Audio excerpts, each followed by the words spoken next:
여러분 반갑습니다. 기출의 미래 수학원 구쌤 구명석입니다. 자, 우리가 삶을 살아갈 때 감정들이 많이 있잖아요, 그죠? 자, 어떤 것들을 간절하게 바라게 되고, 그리고 그 어떤 간절함을 이루게 되면 익숙함으로 바뀌는 것 같아요. 그리고 그 순간이 지났을 때는 그리움으로 바뀌는 것 같아.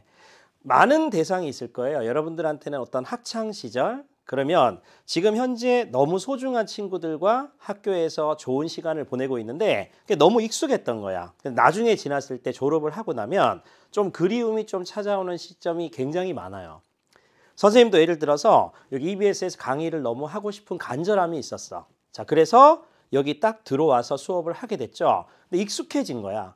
근데 먼 훗날에 쌤 지나게 되면 또 강의를 못하는 순간이 올 수도 있잖아요. 그땐 이 순간이 너무 그리울 거야. 그래서 살아갈 때 현재의 어떤 익숙함을 나중에 돌아봤을 때 소중함으로 보일 수 있기 때문에 이 순간을 여러분들이 알차게 보냈으면 좋겠어요. 그게 공부일 수도 있고 아니면 주위의 학창 시절에 선생님 친구들과의 어떤 추억일 수도 있고, 자, 오늘 이 순간이 한 번밖에 없기 때문에 소중함으로 오늘 또 열심히 공부해 보자고요. 아시겠죠? 자, 54번 문제를 한번 풀어볼 텐데, 자, 이 문제는 별표 3개를 칩니다. 와, 처음부터 빵 이제 다가오는 거야. 너무 좋은 문제였고요. 자, 삼각함수의 그래프에 관한 문제인데 좀 어렵게 보이잖아. 그런데 이런 것들을 그림을 여러분들이 나타내는 과정이 굉장히 중요해. 자, 첫째 보니까 얘가 제로라는 뜻은 선생님 이렇게 보이는데, 자, 사인에다가 2분의 파이 x 빼기 t가 0이다. 그러니까 얘가 t가 0이거나, 자, 또는 코사인에다가 2분의 파이 x 빼기 t가 0이다. 그러면 얘가 t가 되거나, 그러니까 이것들의 교점들의, 즉 실근 중에서 교점의 x 좌표 중에서 집합이 0하고 4까지밖에 있을 수 없고, 가장 작은 값을 알파, 가장 큰 값을 베타라고 할 때 보기에서 옳은 것 한번 해볼래? 라고 했던 거야. 그러면 당연히 출발은 우리는 그림을 그리셔야 되죠. 그죠? 자, 이렇게 x축을 쫙 그릴 거야. 선생님이 사인 그래프부터 보면, 자, 이렇게 분홍색이 사인 그래프. 자, 쭉 왔어요. 자, 주기가 얼마일까? 원래 사인의 주기가 2파인데 1차항 계수로 나눠야 돼. 그치? 2분의 파이로 나눕니다. 자, 2분의 파이로 나누게 되면 4가 되는 게 분명한 거야. 그래서 얘가 2가 되고 얘가 4가 되고요. 자, 분홍색의 그래프가 y는 사인에다가 2분의 파이 x 그래프가 될 거야. 그치? 자, 그리고 코사인 그래프는요. 자, 똑같다. 그지? 평행이동의 관점으로 바뀌는 거기 때문에 자, 이런 식으로 조금 바뀔 거야. 그래서 자, 그래프로 쌤이 그림을 그리면 자, 요런 모양이 나오겠죠. 노란 게 자, y는 해서 코사인에다가 2분의 파이 x 이렇게 그려질 거예요. 당연히 얘는 3이 될 거고 얘는 1이 될 거고, 그 유명한 대칭성에 의해서 이런 건 얼마가 될 수밖에 없지? 자, 2분의 5가 될 수밖에 없다. 이런 것들을 잡을 수 있다고요. 자, 여기까지 되겠지? 보자마자 그림을 그리시고, 두 번째. t가 마이너스 1하고 0 사이, 그러니까 상수함수가 왔다 갔다 y는 t가 움직일 텐데 그때 음수가 되는 상황을 선생님이 그림으로 한번 그려볼 거라고. 그럼 예를 들어서 선생님이 이렇게, 자, y는 t가 만들어진 거야. t. 그랬을 때, 자, 요거 잘 보시면 분홍색하고 노란색하고 만나는 교점 중에서 가장 작은 값을 알파 t라고 했으니까 얘가 알파 t가 된다고요. 선생님 설명 이해돼? 이렇게. 그리고 만나는 것 중에서 가장 여기에 큰 것들을 여러분 보면, 자, 문제 안에서 여러분들 한번 보세요. 자, 지금 현재 사인 그래프가 이렇게 나왔고 얘가 코사인 그래프가 나왔는데 선생님이 가만히 봤을 때 이쪽 상황이 지금 만들어지는 거야. 자, 여기 미안. 자, 이쪽에서 요 상황이 지금 만들어지는 거야. 요거. 그치? 잘 봐야 돼. y는 t하고 만나는 것 중에서 노란 것 분홍색 중에서 만나는 교점의 가장 작은 막내가 알파 t고 가장 큰 게 베타 t이기 때문에 사실 선생님이 이렇게 베타 t가 된다는 걸 확인할 수 있다고. 근데 보여요? 얘네들은 반드시 대칭성이 성립하겠지. 알파 t와 베타 t의 평균이 2분의 5니까 알파 t 곱하기 베타 t는 5가 되겠지. 합이 일정하게. 그지? 따라서 기억은 언제나 맞다는 걸 확인할 수 있어요. 자, 오케이. 확인. 자, 니은을 보시면 알파, 자, 베타 t에서 알파 t를 뺀 거야. 최대값이 베타니까 큰 거에 작은 걸 뺐다고. 걔가 베타 제로 빼기 알파 제로. 요건 무슨 말입니까? 요쪽에서 봤을 때 t가 0일 때 요 두 개의 그래프하고 만나는 교점 중에서 가장 작은 값을 알파 t고 가장 큰 값을 베타 t인 거야. 그러면 사실 t가 0일 때 큰 거에서 작은 거 뺐을 때의 차이만큼이 똑같아지도록 하는 t의 집합. 자, 이런 거지. 걔가 지금 0하고 2분의 루트 2 사이야? 이런 말이거든. 그럼 여기서 쌤 바로 그려볼게. t가 0일 때니까 선생님 이제 연두색으로 한번 해볼게요. 자, t가 0이면 이렇게 오는 거야. 결국은 x축이죠. 쭉 왔다고. 조심해야 될 게 있어. 4가 포함이 안 되기 때문에 사실 얘는 빵꾸점이었던 거야. 그러면 결과적으로 봤을 때 만나는 거 한번 잘 볼게요. 자, 요 점 보이시죠? 요 점. 가장 작은 막내. 그리고 지금 전체적으로 봤을 때 가장 큰 거는 얘가 지금 이렇게 보일 거란 말이야. 그쵸? t가 0일 때 만나는 것 자체가 지금 이렇게 된다. 그지? 자, 그런데 사실 이런 거 조심해야 되지. x가 0 이상이기 때문에 너가 아니다? 왼쪽에 더 있네? 요렇게 돼야 돼. 그러면 t가 0일 때의 가장 작은 값을 알파 제로. 자, 얘가 누구죠? 알파 제로가 되는 거고. 그리고 가장 큰 거 있잖아. 얘 있잖아. 얘 그지? 얘가 베타 제로가 되는 거야. 베타 제로. 그러면 t가 0일 때 알파 제로에서 자, 베타 제로의 차이. 그러니까 t가 0일 때 베타 제로에서 빼기 알파 제로를 뺐을 때는 3칸의 차이가 나는 거죠. 그러면 그 3칸의 차이가 난다고. 근데 걔가 길이가 똑같아야 돼. 그럼 보세요. 자, 길이가 똑같아야 되는데 t값이 양수나라가 돼야 되니까 선생님이 가만히 봤을 때 요런 것들은 지금 길이가 다 똑같죠? 얘도 똑같단 말이야. 왜 그럴까? 얘가 평행이동이 되기 때문에 똑같은 상황이 발생하는 거야. 근데 어떻게 되면 요 만나는 교점을 지나는 자, t가 요 정도 라인에 있을 때까지는 가장 작은 값하고 가장 큰 값이 똑같이 어떻게 된다? 3칸이 유지가 되지만 조금 더 올라가게 되면 가장 작은 값은 왼쪽으로 가고 가장 큰 값은 오른쪽으로 더 가기 때문에 3보다는 더 커지게 된다고. 그러면 t의 한계는 사실은 여기까지일 것 같아. 그쵸? 여기까지일 거야. 자, 그랬을 때 여러분들이 알 수 있는 거. 대칭성에서 얘가 얼마죠? 2분의 1이 되는 게 분명하니까 2분의 1을 넣었을 때 함수값이 마지막 t값이 될 거라고. 그럼 2분의 1을 넣으면 사인 4분의 파이는 2분의 루트 2죠. 그죠? 따라서 t가 2분의 루트 2. 자, 여기보다는 작거나 같고 그리고 0보다 크거나 같을 때는 언제나 3칸이 유지가 되니까 얘는 맞다고. 그래서 니은도 맞아요. 이렇게. 확인할 수 있겠죠? 자, 디귿을 쌤 한번 볼게.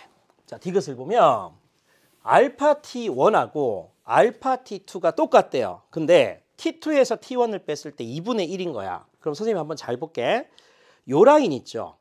요 라인을 선생님이 한번 가지고 와볼게. 그러면 사실 자, 그림이 복잡하니까 이쪽에다 선생님 다시 한번 그려볼게요. 자, 이렇게 있을 때 노란 거의 그래프가 이렇게 왔어. 얘가 지금 1이었죠. 그리고 분홍색 그래프가 뭔가 이렇게 지금 현재 1일 때까지가 올라간다고 이렇게. 그러면 그때 얘 자체가 자 1일 때의 지금 최대하고 지금 현재 여기에 절편하고 만나는 상황. 얘가 지금 1인 거야. 자, 그랬을 때 무슨 말이냐면 알파 t1과 알파 t2가 같다는 뜻은 여기에 이렇게 봤을 때 요 라인에 똑같이 자, 얘가 y는 t2 값이고 그리고 얘가 바로 y는 t1 값인 거야. 그러면 그때 가장 작은 교점들의 집합. 그러니까 당연히 얘는 알파의 t2 입장에서는 알파 t2도 되고 그리고 t1 입장에서는 알파 t1도 되겠다. 이렇게 쌤 설명 이해되겠어? 그러니까 알파 t1과 알파 t2가 같은 상황 중에 하나의 예시가 된 거죠. 그치? 그러면 그때 t2 빼기 t1이라는 뜻은 요 t2라는 건 무슨 말이야? 노란 거의 그래프는 코사인 2분의 파이 x 그래프였으니까 여기다가 누구를 넣었을 때 요 자체에서 t2라는 건 알파 값을 넣었을 때라는 말이야. 그지?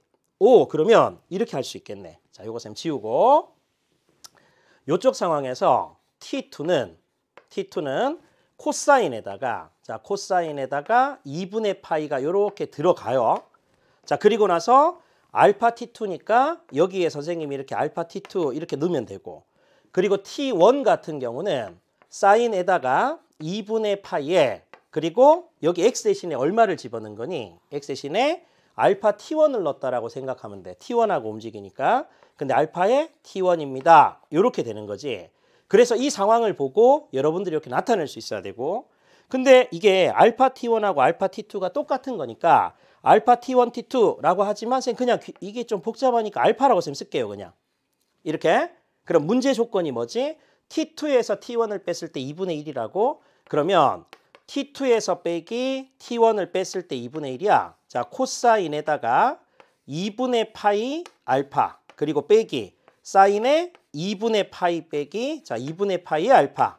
자, 얘가 문제 조건에서 얼마라고요? 2분의 1일 때 t1 곱하기 t2를 묻고 있으니까 코사인과 사인의 곱액골을 요구하는 거야. 많이 하는 자세가 있죠.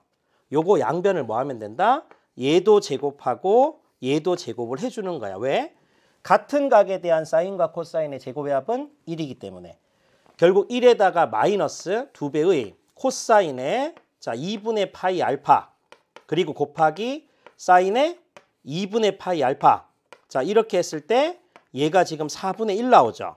그러면 결과적으로 선생님 알 수 있는 거는 자 2배의 코사인에다가 2분의 파이 알파 그리고 사인에다가 2분의 파이 알파. 자, 이렇게 곱했을 때 얘는 4분의 3이 될 수밖에 없는 거야. 양변을 쌤이 2로 나눠주면 얘가 8분의 3이 이렇게 되겠죠.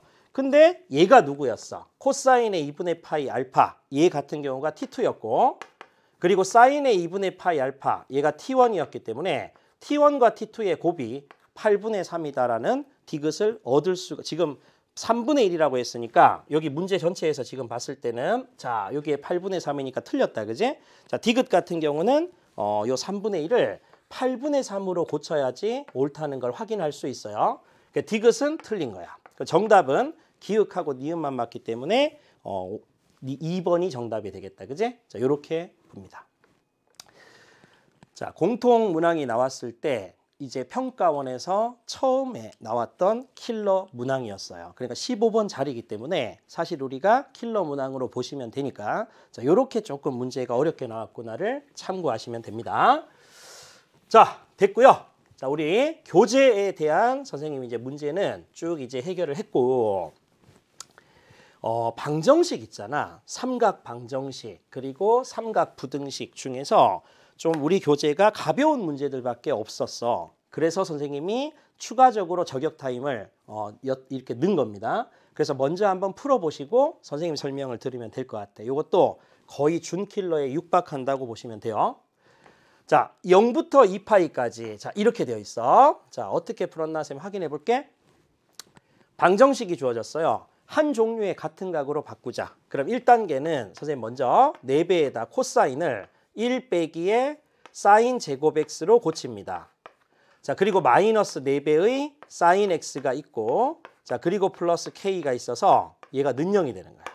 자, 넘겨주면 4배의 사인 제곱 x 그리고 플러스에다가 4배의 사인 x 그리고 마이너스 4 했는 게 자, k가 된다는 거야. 선생님 당연히 어떻게 풀겠니? 자, 왼쪽에 있는 얘를 하나의 함수로 해서 그림을 그리고 오른쪽에 있는 얘를 상수함수로 봐서 교점의 개수로 살펴보겠다는 논리가 되는 거야. 자, 그런데 사인 x가 조금 불편해. 그래서 사인 x를 t로 치환할게. 그러면 t의 범위는 마이너스 1보다 크거나 같고 1보다 작거나 같다. 이렇게 바뀌니까 왼쪽의 함수의 그래프를 선생님이 하나로 t로 치환한 걸 써볼게. 자, y는 4t의 제곱. 자, 4로 묶었습니다. 그리고 4t니까 플러스 t가 되고 그리고 빼기 4가 이렇게 들어가 있고 자, 1차 함계수의 반의 제곱 4분의 1 그리고 본전치기 4분의 1 이렇게 빼. 그러면 4배에다가 t 플러스의 2분의 1의 제곱이 들어가고 그리고 빼기 5가 된다는 걸 확인할 수 있죠. 그래프는 이렇게 된다. 그래서 얘가 t가 마이너스 2분의 1인 거야. 그런데 나한테 의미가 있는 범위는 t가 마이너스 1부터 저쪽 먼 거, 자 t 이꼴 1까지이기 때문에 여기서부터 여기까지만 나한테 의미가 있지. 나머지는 신경 쓸 필요 없습니다. 자, 여기서 우리가 교점이 생기면 됩니다. 이 말인 거야. 그러면 끝점이 존재한다. 그지? 자, 이 점하고 이 점의 좌표 당연히 필요할 거고 요 꼭지점의 좌표도 필요할 텐데 얘는 바로 나와요. 이 점의 좌표가 마이너스 2분의 1, 마이너스 5가 되는 거야. 마이너스 1을 선생님이 여기다 집어넣어주면 자, 이쪽에 자 집어넣었어. 그러면 마이너스 4죠. 그러니까 이 점의 좌표는 마이너스 1, 마이너스 4가 되는 거야. 이 점의 좌표는 자 1, 쌤 집어넣어주면 얼마? 4 된다. 그지? 그래서 1,4 이렇게 나올 거야. 자, 지금까지를 한번 쌤 볼게요. 자, 왼쪽에 뭐 했냐면 이 함수의 그래프를 선생님이 그렸던 거야. 2차 함수, 제한된 범위의 2차 함수가 나왔어. 그리고 y는 k를 왔다 갔다 하겠지. 그랬을 때 실근이 생긴다는 말은 그래프상에서 교점의 개수하고 똑같으니까 교점이 생기도록만 나타내면 되는데 강력한 조건을 쌤이 하나 뒀죠. 실근의 개수가 밑줄 꺼볼까? 자, 실수 x의 개수가 2개가 되도록 특정하게 실근의 개수가 2개만 돼야 되는 거야. 무엇에 관한 방정식? x에 관한 방정식. x에 관한 방정식. 그러면 사실 사인 그래프를 여러분들이 보시면 사인 그래프가 이거잖아. 자, 올라갔다가 내려오는 이런 구조가 돼요. 근데 0은 포함이 되고 그리고 2파이는 포함이 안 되기 때문에 자, 이렇게 얘가 2파이 그리고 얘가 파이. 지금 쌤 그림을 그린 게 y는 sin x 그래프라고. 문제가 복잡하거나 그러면 예시를 통해서 풀어보면 돼. 자, 풀어볼게 쌤이. y는 k가 예를 들어서 y는 k가 교점 생기는 가장 작은 막내는 최소값일 때. 자, k가 마이너스 5일 때. 자, k가 마이너스 5가 돼. 자, 그러면 그때 교점의 t좌표는 마이너스 2분의 1이죠. 잘 보셔야 돼. 교점의 t좌표는 마이너스 2분의 1인 거야. 근데 t가 누구였지? sin x였다고. 내가 x에 관한 방정식을 풀기 때문에 sin x가 마이너스 2분의 1이 되도록 하는 x의 개수가 2개만 있어야 되는 거야. 그러면 마이너스 2분의 1을 쌤 가만히 보니까 여기 생기잖아. 그지? 이렇게. 그럼 교점이 2개 맞아요. 그죠?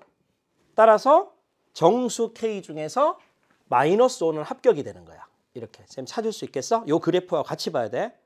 자, 그러면 두 번째. k가 만약에 k가 마이너스 4라고 한번 해볼게. 자, k가 마이너스 4면 t 값은 자 어떻게 될까요? 이렇게 되잖아. 그러면 지금 현재 여기도 하나 더 생기지 않아? 물론 k가 마이너스 4가 되면 t 값이 마이너스 1이 하나 더 나오지만 마이너스 1이 나오지만 또 하나 더 생기죠. 여기서 대칭성에 의해서 여기서 여기까지 2분의 1칸이니까 0 되겠다. 그지? 그래서 t 이꼴 0이 되는 거야. 이 말뜻은 sin x가 0이 되는 x의 개수 그리고 sin x가 마이너스 1이 되도록 하는 x의 개수 얘네들이 몇 개 돼야 돼? 2개만. sin x가 0 된다는 뜻은 여기다 쌤이 이렇게 그림을 그려주면 실근의 개수 몇 개죠? 얘는 빵꾸점이야. 그럼 1개하고 2개 되지. 그래 2개가 있고 그리고 sin x가 지금 마이너스 1이 되는 거 요거 보이죠? 마이너스 1 되는 거. 그럼 2개에다가 여기 또 하나 있으니까 2분의 3파이가 또 생긴단 말이야. 그럼 실근의 개수가 2개가 아니라 3개가 되잖아. 그래서 얘는 탈락이 되는 거야. 이렇게 찾아준다고. 오케이? 자, k가 이제 올라가요. k가 자 마이너스 3이 되는 거야. 그럼 k가 마이너스 3이 된다는 뜻은 이쯤 어딘가에 이렇게 되는 거잖아. 그럼 그때 t좌표. 자, 여기에 있는 t 이꼴 별 이렇게 됐을 때 요 별은 얼마하고 얼마 사이에? 얘일 때 t 이꼴 지금 0이었다고. 그럼 0과 1 사이에 적당한 값이 생긴다고. 그치? 마이너스 3일 때. 그러면 0과 1 사이에 적당한 값이 생기면 대충 이렇게 있을 때 교점 2개 맞다. 그지? 아, 그래서 얘는 합격이 되는 거야. 자, 이런 상황으로 어디까지 얘들아 이거? k는 마이너스 2 그리고 마이너스 1, 0, 1, 2, 3까지. 선생님이 지금 k가 3 이렇게 되더라도 0과 1 사이에 적당한 값이 생기니까 2개가 맞거든. 근데 조심해야 될 거. k가 여기서 여기까지는 쭉 맞지만 k가 만약에 4가 된다면 t 값은 얼마가 되지? 1이 된다고. 자, 요거 한번 적어 볼게. k가 4가 되면 t 값이 1이 돼요. 근데 t가 누구였냐면 sin x라고. 그러면 결과적으로 sin x가 1이 되도록 하는 실근의 개수가 2개 맞을까? 자, 그래프로 한번 살펴보면 sin x가 1이 되는 거 교점 1개다. 그제? 따라서 2개가 된다는 가정의 모순이 되기 때문에 얘는 될 수가 없는 겁니다. 그럼 정수 k가 될 수 있는 거 하나, 둘, 셋, 넷, 다섯, 여섯, 일곱, 8개. 그럼 이 문제의 최종적인 정답은 8개가 정답이 되는 거예요.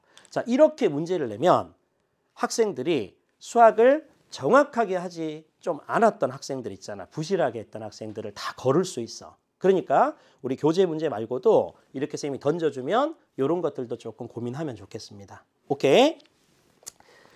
자, 이렇게 해서 삼각함수의 방정식, 즉 활용이죠. 그죠? 방정식, 부등식까지 다 했어. 자, 삼각함수 나라를 들어와서 선생님이 이제 호도법, 부채꼴의 호의 길이, 넓이, 그리고 각도와 각도의 위치 관계 이렇게 쭉 해서 설명을 했고, 그리고 삼각함수의 정의를 이용해서 삼각함수의 성질, 그리고 그래프, 각변환 같은 걸 했습니다. 그리고 또 삼각 방정식과 부등식을 마쳤다고. 이제 활용까지 다 마쳤고, 이제 이 방정식 부등식까지 마쳤고, 자, 이제 들어오는 게 학생들이 가장 좀 어려워하는 부분이야. 자, 이번 시간에 가장 중요한 내용들을 선생님이 설명할 것 같아. 삼각함수의 활용입니다.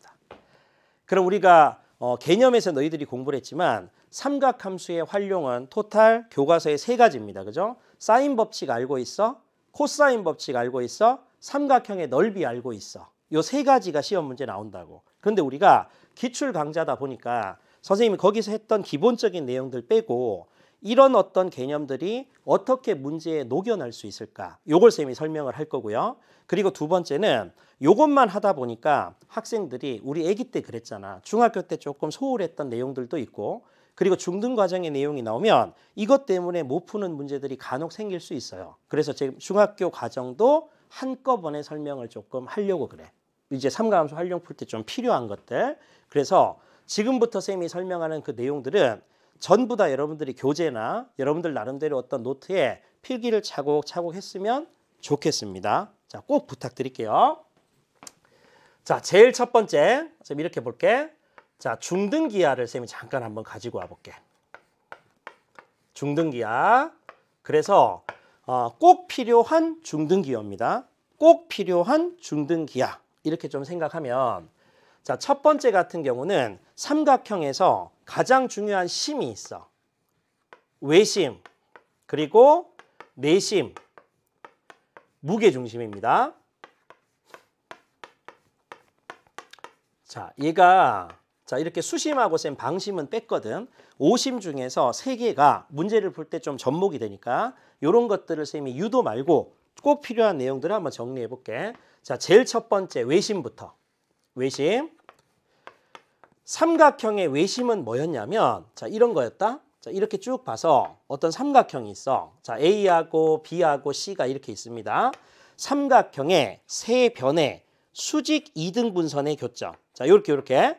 자, 여기도 선생님 내리꽂아서 수직 이등분선의 교점. 그리고 여기서도 내리꽂아서 수직 이등분선의 교점.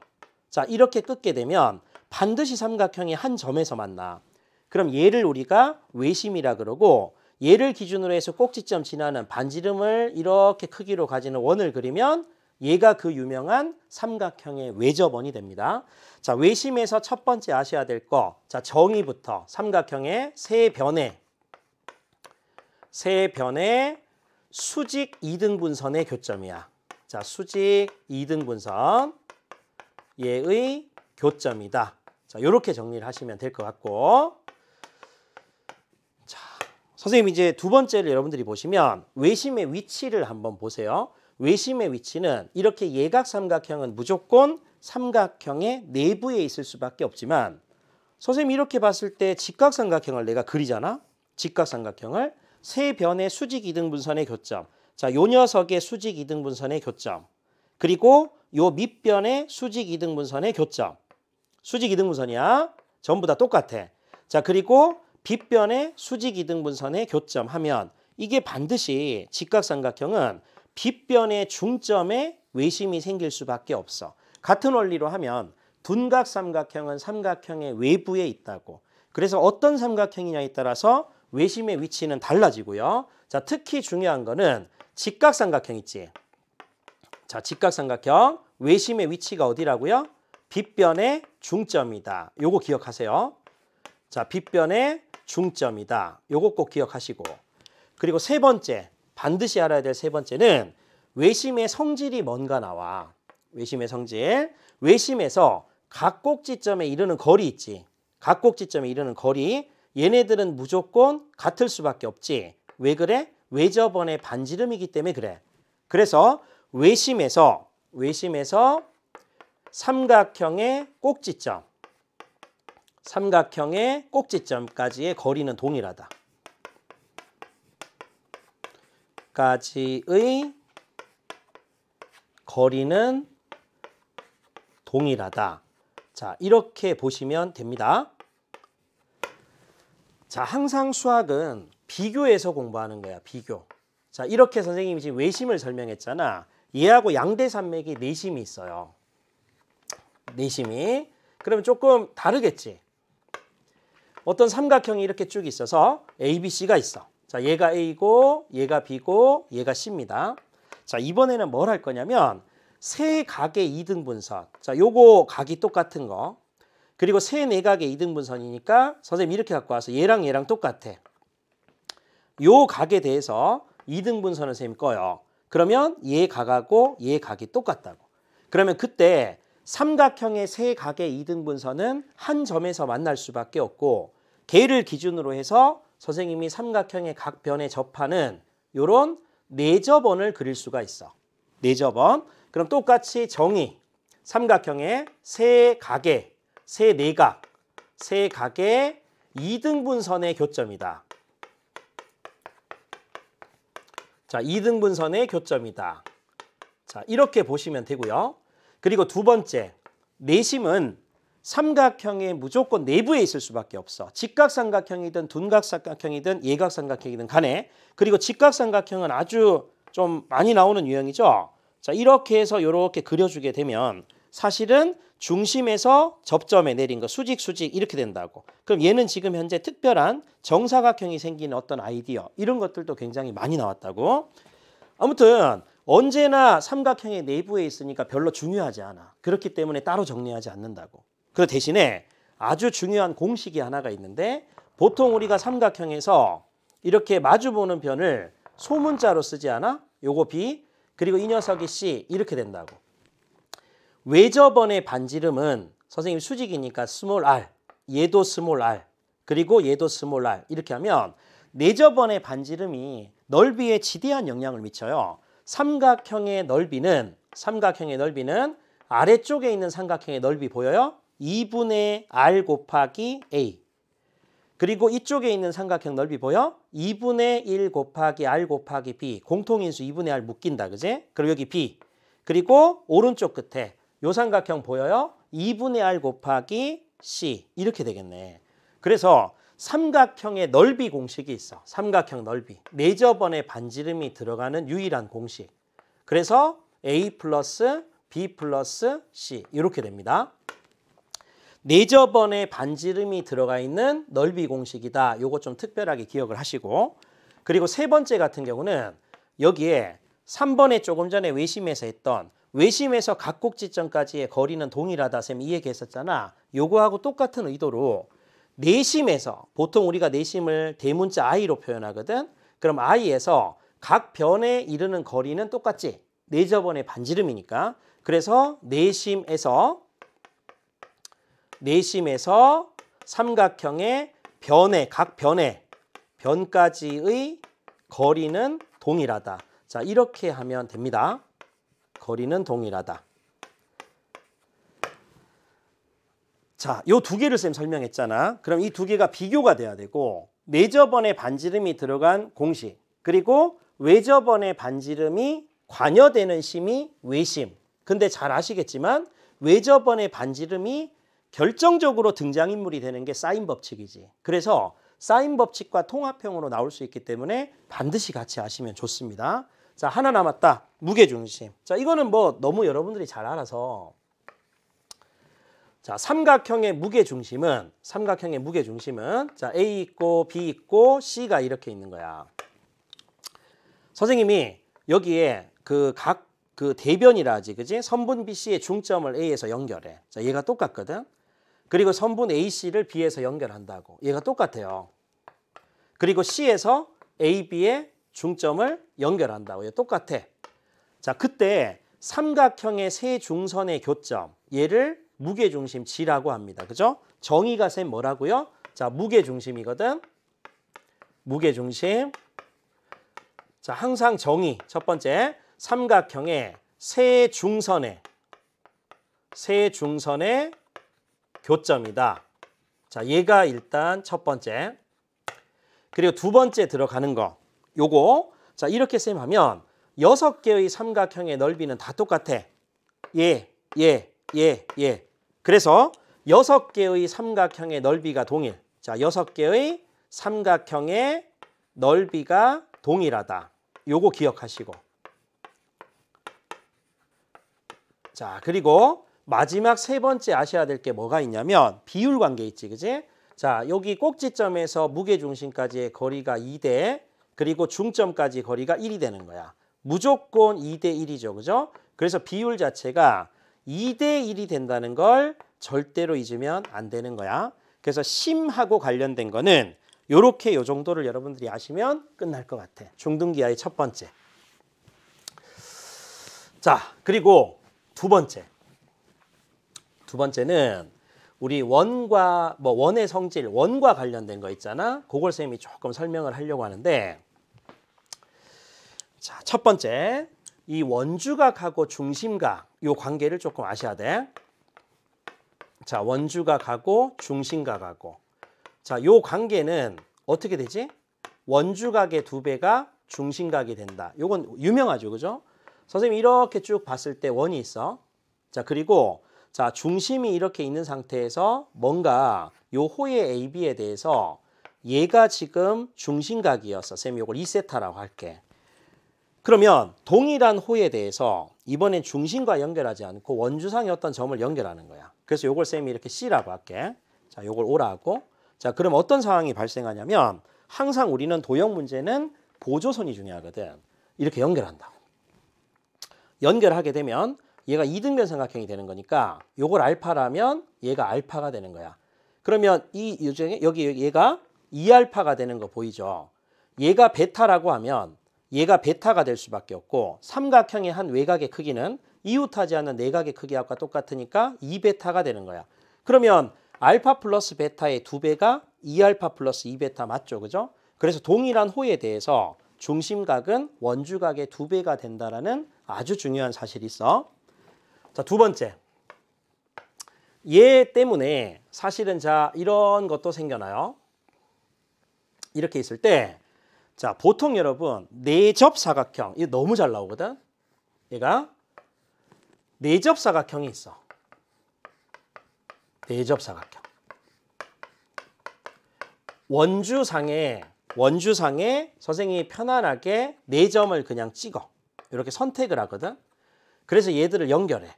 이렇게. 그럼 원 안에 내접한다고 해서 얘를 내접사각형이라 해요.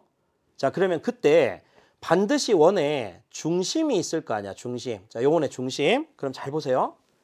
선생님 이렇게 지금 자, 요 중심. 자, 이렇게 연결한 거야. 그럼 어때?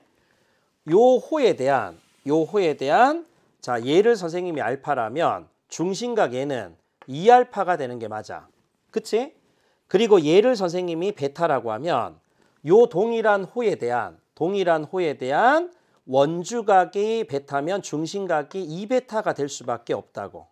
그러면 사실 알파 플러스 베타의 2배가 360도가 되니까 알파 플러스 베타는 무조건 얼마 돼? 180도. 그래서 내접사각형 하면 반드시 떠올려야 되는 게 마주보는 각의 크기의 합이 180도가 될 수밖에 없다. 그래서 마주보는 각, 자, 대각의 합이 180도다. 파이다. 자, 이거는 자다가 벌떡 일어나도 아셔야 되는 거야. 자, 내접사각형에서 굉장히 중요한 성질. 그리고 참고로 먼저 얘기하면 내접사각형이 나오면 선생님이 어떤 대각선을 끊는다고. 그럼 삼각형 두 개가 보여? 아래쪽에 있는 이 삼각형이 있고 그리고 위쪽에 있는 삼각형이 이렇게 있단 말이야. 그럼 선생님 조금 전에 뭐라고 했어? 얘를 베타라고 하면 이쪽을 문자를 줄이는 거야. 얘가 파이 빼기 베타가 되겠지. 파이 빼기 베타. 그러면 요 대각선을 선생님 L이라고 했을 때 요 L을 끼고 있는 상태에서 아래쪽에서 코사인 법칙, 위쪽에서 코사인 법칙. 그래서 내접사각형의 기본 자세는 코사인 법칙을 2번 쓴다. 자, 요거 하고 그리고 자, 코사인 법칙 2번 쓰기.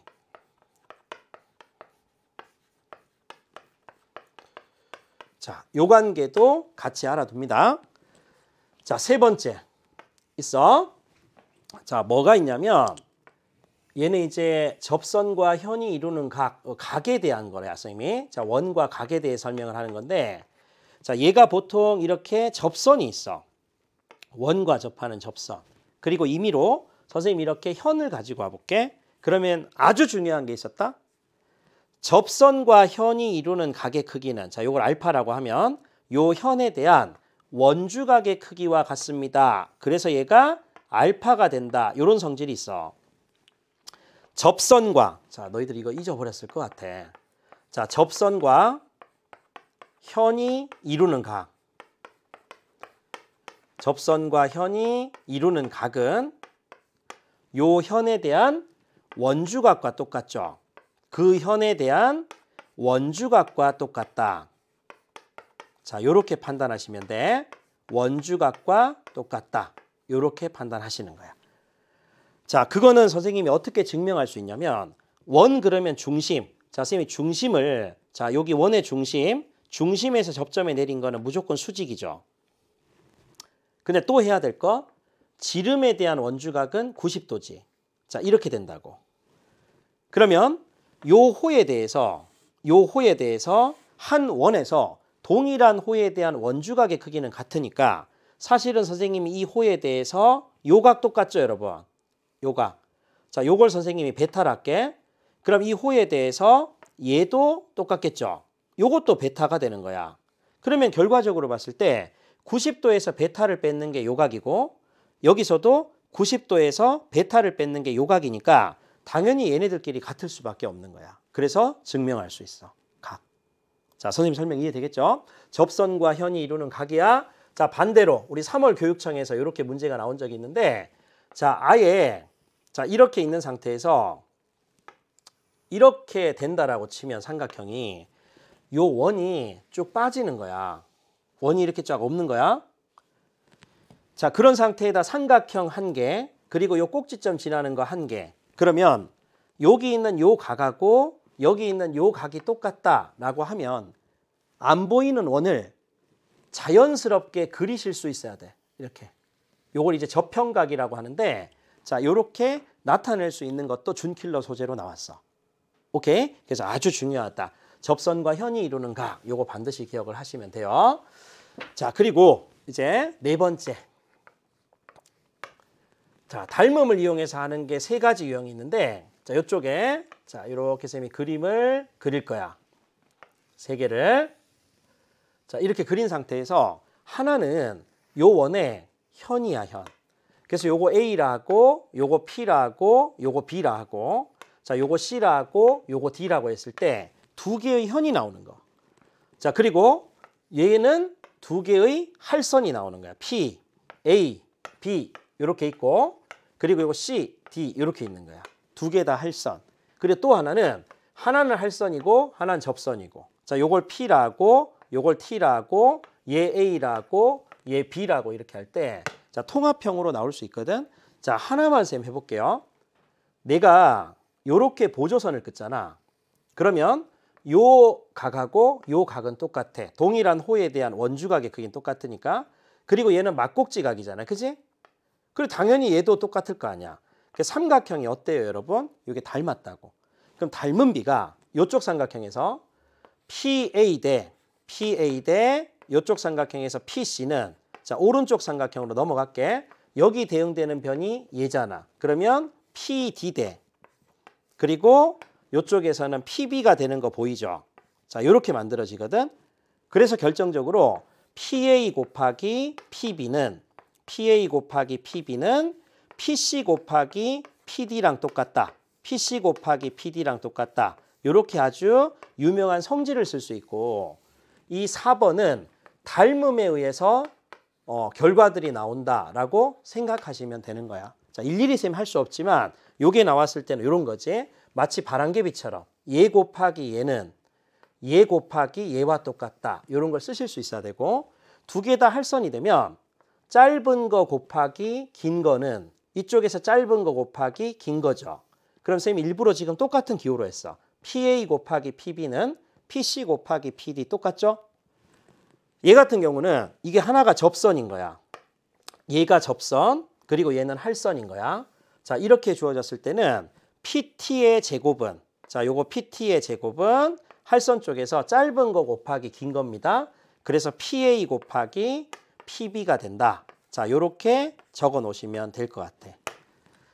알겠죠? 자, 지금 통합형으로 나올 수 있는 주제들을 선생님이 설명했어. 지금까지가 뭐였냐면 중등기하, 삼각함수의 활용을 풀기 위해서 꼭 알아야 하는 중등기하였다. 이렇게 보시면 됩니다. 자, 됐어. 그 다음에 이제 우리 그 교재 한번 볼게요. 사인 법칙하고 코사인 법칙이 쭉 나왔잖아. 그럼 여기서 뭐 공식 너무 많이 우리 공부했죠? 자, 코사인 법칙 나와 있다, 그지? 자, 요거는 일단 별표 다 치시고, 자, 우리가 이제 사인 법칙부터 쌤이 한번 정리를 해볼 테니까, 자, 실전 개념을 한번 정리해 볼게. 자, 사인 법칙. 얘 나왔을 때의 기본 자세. 자, 첫 번째 공식 한번 적을까? 사인 A분의 마주보는 변 스몰 a, 그리고 사인 B분의 마주보는 변 스몰 b, 사인 C분의 마주보는 거 스몰 c. 얘가 2배의 r과 똑같습니다. 이게 기본 공식이었어. 자, 그런데 얘는 항상 일정 상수니까 일정한 값이다 이렇게 생각하면 되거든. 그럼 여기서 이제 나오는 거 첫 번째는 세 변 있지. A 대 B 대 C가 1대 2대 3이면 사인 각의 비율도 1대 2대 3이 될 수밖에 없어. 그래서 여기 들어가 있는 함축적 표현은 삼각형의 세 변의 비율, 얘하고 사인 각에 대한 비율. 자, 각의 비율이 아닙니다. 사인 각, 쌤 일부러 이렇게 묶을게요. 사인 각의 비율과 똑같다는 걸 알려주는 문제다, 정리다, 이렇게 생각하면 되고, 그리고 세 번째 사인 법칙이 우리한테 주는 교훈은 외접원의 반지름이 들어가는 유일한 공식이야. 그래서 문제 안에 외접원의 반지름이 나와 있거나 외접원의 반지름을 구하세요 라고 하면 출제 의도는 100% 뭐지? 사인 법칙이다. 이렇게 보시면 돼. 네 번째. 자, 이렇게도 하실 수 있어야 되는데, 자, 사인 A분의 A가 2R이 된다는 거에서 선생님은 두 가지. 자, A는 2R 곱하기 사인 A다. 이렇게 표현하실 수도 있고, 그리고 마찬가지로 사인 A와 2R의 위치를 바꾸면 결국 2R분의 A가 사인 A하고 똑같죠. 자, 이렇게 사인 법칙을 활용할 수도 있다. 활용을. 자, 얘는 어떤 의미냐면 이게 각에 대한 정보를 변으로 바꾸는 거야. 그래서 각을 변으로 고칠 때, 자, 이렇게 지금 쌤이 쓸 수 있다. 또는 반대로 여러분들이 만약에 불편하면 이렇게 보셔도 돼. 자, 이렇게 있는 상태에서 이쪽으로 보셔도 돼. 변을 각으로. 쌤 설명 이해되겠지? 이것도 마찬가지야. 각을 변으로 고치거나 변을 각으로 고치거나 다 상관없거든. 그래서 선생님이 지금 여기서는 이런 거야. 자, 아까 처음에 이렇게 했던 이유는 각에 대한 정보를 변으로 고친다라는 의미. 자, 이렇게 해석해도 되고 양방향입니다. 자, 아래쪽 같은 경우는 여기서는 자, 이렇게 보자. 그치? 자, 이렇게 바꾼다라는 뜻은 변을 각에 관한 식으로 바꾼다. 각에 관한 식으로 바꾼다. 이런 의미가 있다라고 생각하시면 되는 거야. 그치? 자, 우리가 항상 중요한 게 뭐냐면 예시 문제. 자, 이렇게 삼각형 ABC에서 코사인 제곱 B 그리고 더하기 코사인 제곱 C 그리고 빼기 코사인 제곱 A. 얘가 지금 1이다. 이렇게 나왔다 쳐봐.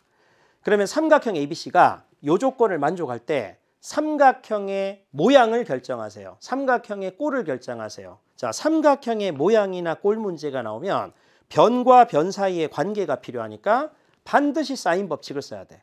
그래서 각을 변으로 고치는 의미를 써야 되거든. 그러니까 사인 법칙을 쓴다는 것은 사인을 등장시켜야 되니까 1 빼기 사인 제곱 B를 써.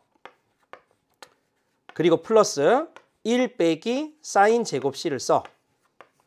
그리고 얘는 자 빼기에 1 플러스에 사인 제곱 A를 쓰겠죠. 얘가 지금 1이었다고.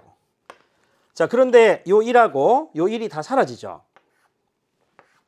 남는 거는 사인 제곱 A. 얘는 넘어가면 사인 제곱 B 그리고 플러스 사인 제곱 C 이렇게 바꿀 수 있잖아. 근데 쌤이 삼각형의 꼴을 결정하세요. 각을 변으로 고치세요. 라는 뜻은 얘 자체가 자 보세요. 자, 이쪽으로 쌤 바라보시면 쌤 아까 화살표가 양방향이라 했지. 요거는 그냥 의미상으로 보시면 돼. 자, 이렇게 고친다라고 보셔도 돼. 그러면 각을 변으로 고친다 해석을 해도 화살표 방향에 따라 바뀌는 거야. 따라서 요것도 마찬가지로 2R분의 A. 자, 이렇게 고칠 수 있지. 요거의 제곱. 그리고 얘는 2R분의 B. 요거의 제곱. 그리고 플러스 2R분의 C. 자, 요거의 제곱. 이렇게 됩니다. 양변에 4R제곱을 곱해주면 A제곱은 B제곱 플러스 C제곱이 됩니다. 그래서 각 A가 90도인 직각삼각형입니다. 이렇게 사인 법칙이 활용이 되는 거야. 알겠죠? 자, 이렇게 조금 정리하시면 되고요. 코사인 법칙을 한번 볼게. 코사인 법칙.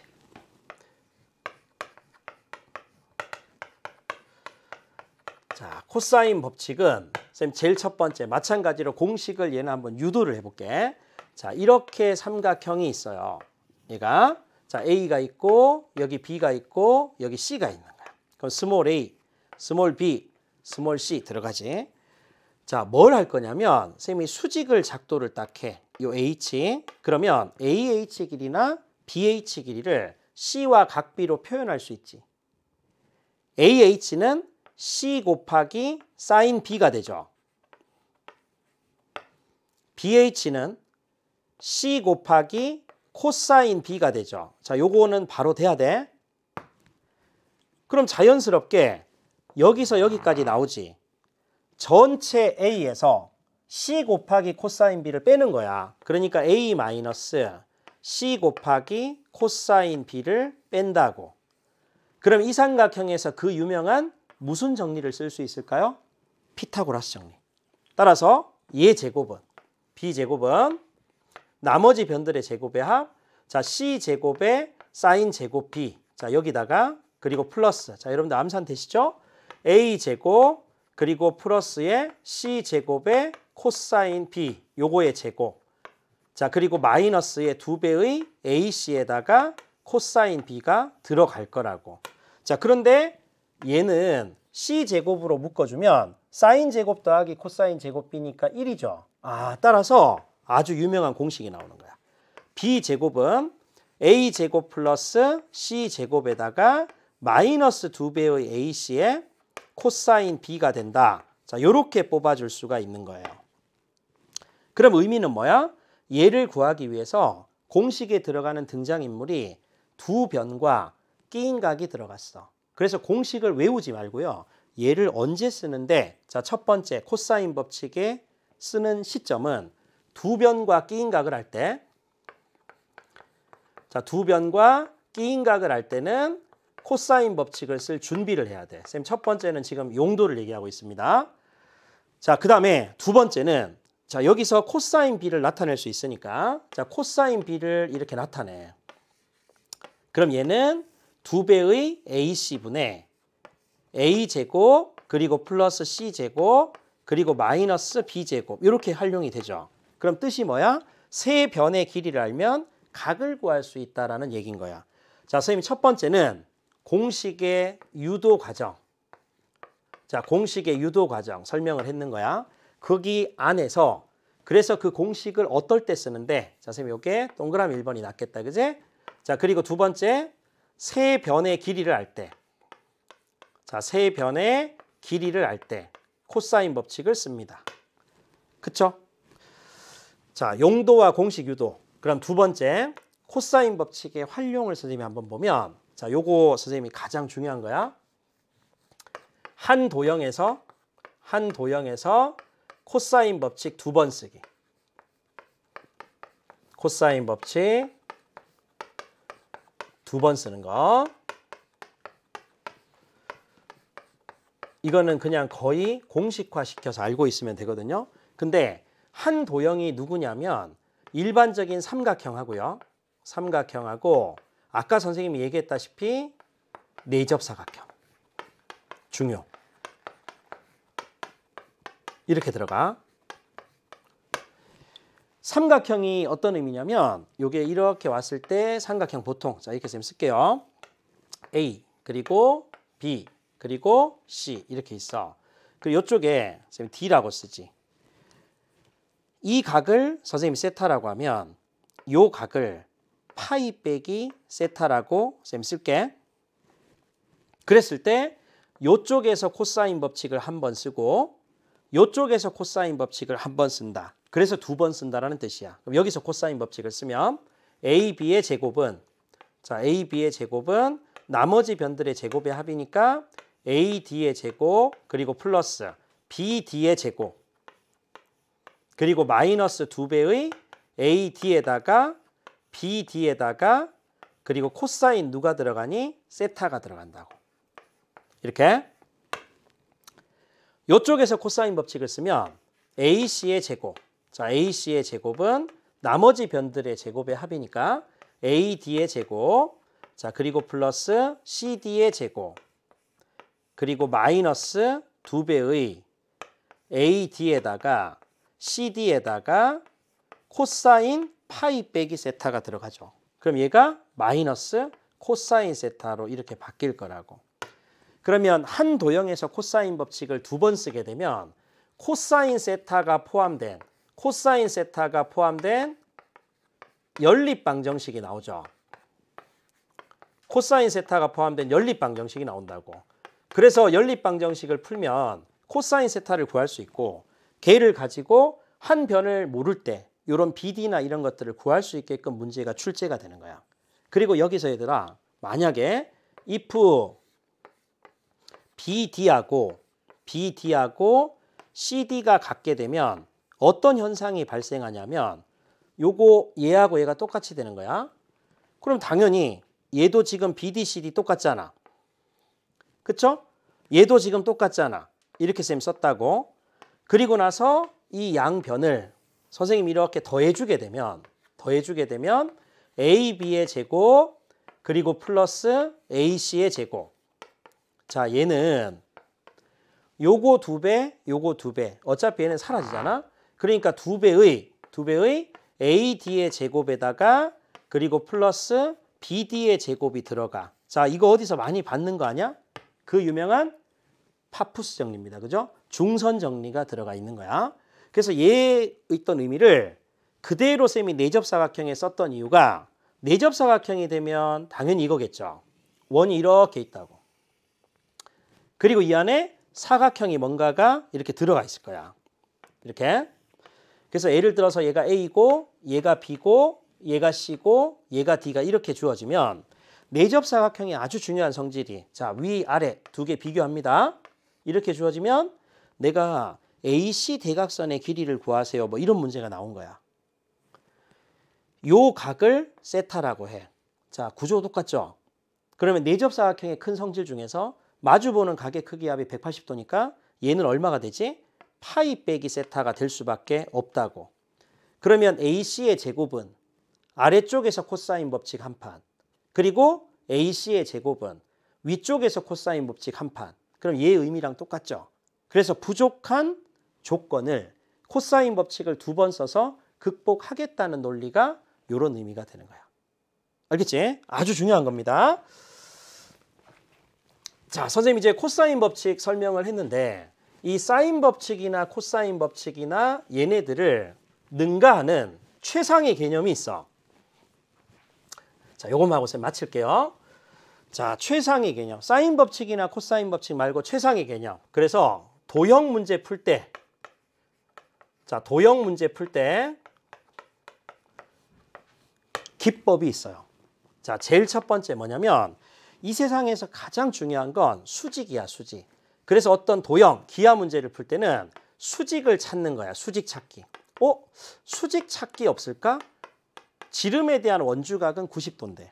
그리고 이등변 삼각형에서 밑에 내린 수선. 이런 것들은 전부 수직이 될 수 있잖아요. 그지? 수직을 찾는 거야. 이걸 찾는 이유는 직각삼각형을 만들기 위해서 거의 대부분이 그래요. 직각삼각형.